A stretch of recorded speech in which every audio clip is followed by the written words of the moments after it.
Кой от вас ще спечели най-новият iPhone 17 Pro?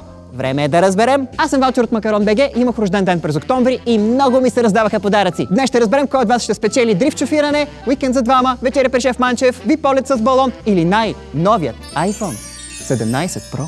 Хайде да започваме! Да дадем iPhone-а на асистентката и сега ще разберем кой от вас спечели дрифт шофиране. Барабари, моля! Мел, ланга-лунга, мар. Честито! Печелиш дрифт шофиране. А сега да видим кой печели уикенд за двама. Барабани още един път. Барабани още един път. Да.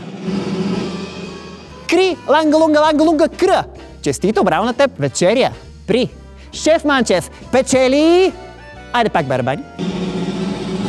Яна, ланга-лунга, пан. Браво на тебе. Късметлийка, малко ти завиждам. Това огромно VIP полет с балон отива при... Още веднъж барабани, мисля, че се досетихте, че това щях да кажа. Вен, ланга-лунга, цек. Еми, браво на тебе. И сега, моментът, който всички очаквахме. Новият собственик на чисто новия iPhone 17 Pro е... Айде на барабаните. Сил, ланга-лунга, кол. Браво на теб!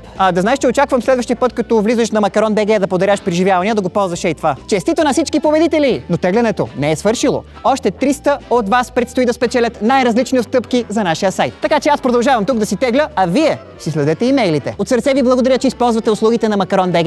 7 години подаръци не е никак малко. Целият екип даваме всичко от себе си да подаряваме, да създаваме и да ви радваме всеки ден. Ще се видим до година. Сигурно с новия iPhone 18, примерно, знам ли? И не забравяйте, че Коледа е почти тук и дори когато дядо Коледа почива, винаги може да се доверите на Макарон БГ за най-добрия подарък. Макарон БГ. Подарък избран с внимание. Чао!